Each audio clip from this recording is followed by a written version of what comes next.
So today is day one of my father's treatments. It is March the 16th, 2020. It is 12 o'clock.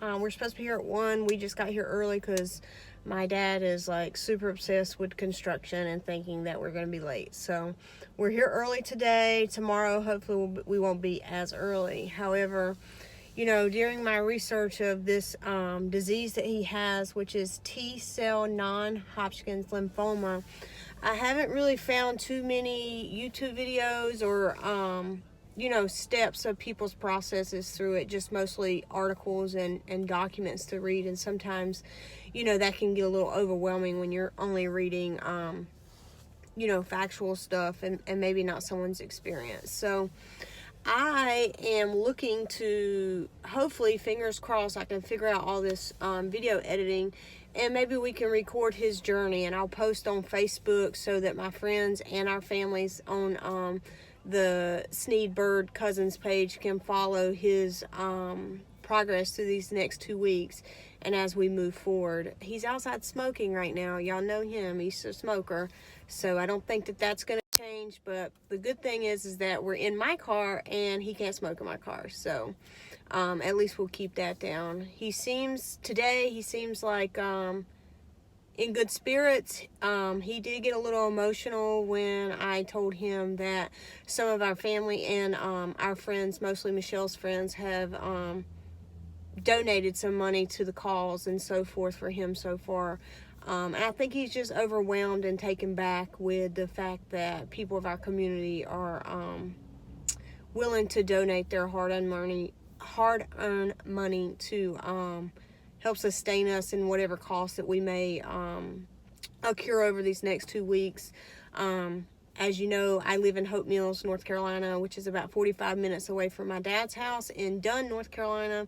And then I'm driving from his house to Duke Cancer Treatment Center, which is here in Durham, North Carolina. So overall, it's about an hour and 52 hours, no traffic, no construction, worth of driving that I have to do one way, and then on the way back as well. And that is, if I have him tuck and roll and done, I can be home, at a reasonable hour. But obviously I'm not going to be able to do a tuck and roll on my dad who's getting radiation treatment. So I foresee my days being long, sleep hours being short, but I really hope that if I can continue these videos and figure out a way to edit them and allow you, my audience, our family and friends, to see the progress and the process through this thing, that maybe we can help someone else's family get through this a little bit easier than I am right now. So until next time.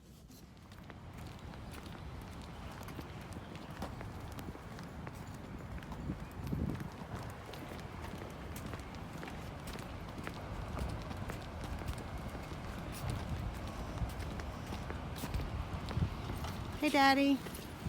Hey.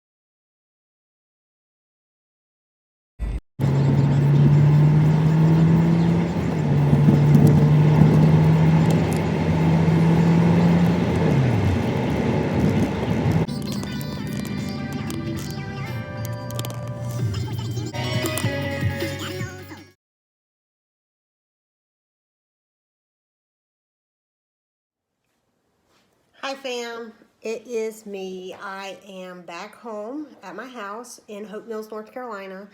I just wanted to give you an update on day one. I will combine all of these together so you'll see it as one video. So,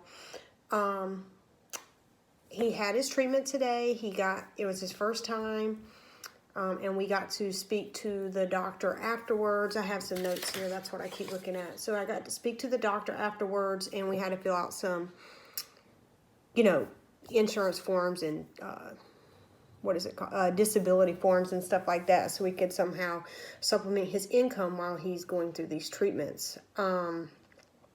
First question I asked the doc was the prognosis. Like, okay, tell me what's going on, where are we at, and what are we looking at, and how do we approach this challenge that he's facing, as well as my family.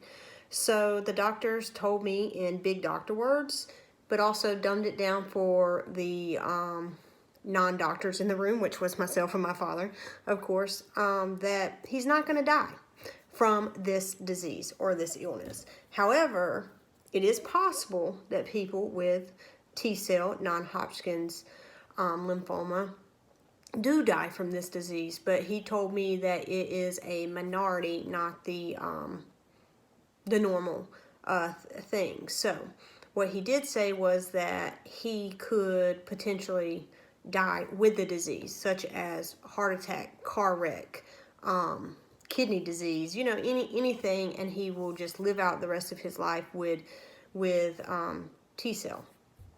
So that was a relief for sure.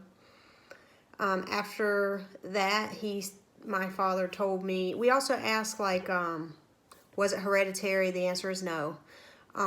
Is he radioactive, which is what a friend of mine had told me. So I was like, my child can't go around him and stuff. No, that is not true.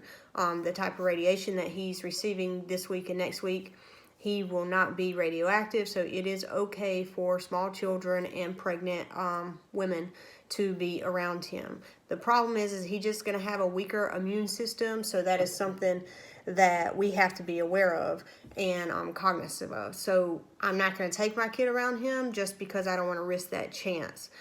So my son is at my mother's house and will be coming home once my husband is able to get off of work or take him to work with him. He's feeling fine as he got done with his treatment today. Walking normal, skin was normal to the touch. He didn't look different. He told me what it was. They put him on a glass table and it has wheels on it, and they run him through 3 machines on his back and just his underwear, and then flip him over onto his stomach and run him back reversed through those 3 machines. So everything is fine. We drove about an hour and he started rubbing his leg, and I'm like, what's wrong? And he said that he was feeling a little raw on the back side of his leg up to his glute, and it was like a rawness. I asked him, was it painful? And he said no, it was just pestering. So I'm assuming that that's one of the side effects. I haven't had a chance to ask anyone because we were already in the vehicle, so not sure. So other than that, he wasn't tired or anything. However, the doctor did tell us that these treatments are stackable. So as he's feeling normal today, as the week goes forward and the more treatments that he receives, these side effects and symptoms will stack, and he will become more exhausted and tired throughout the week, and possibly have a little issue getting around and so forth.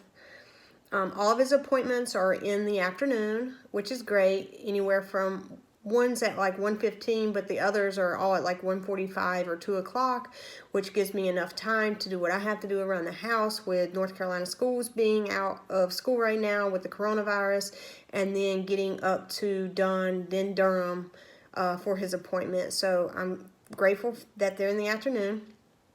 The only thing is it's going to kind of suck coming back home so late, but today I got home at 6 o'clock p.m. So that's not a bad day for me. It's usually about what time I get home anyway, depending on what I have going on at work. So just remember that I am driving 2 hours one way plus and 2 hours plus on the way back. As I said, I have to get him in the house and get him settled before I can take off and come on home and do my regular routine. If anyone's interested in calling him, by all means, send me a direct message on Facebook, and I will see if he's up for calls, or give you his phone number or whatever the case is, or have him call you. Once again, we do have some donations coming in through my Cash App. There's not a GoFundMe page. There's not anything. We're not asking for anything, but if you feel it in your heart to throw a couple dollars his way or whatever the case is, until he can get his income settled up with disability, by all means, send me a direct message. I'll give you my Cash App information as well.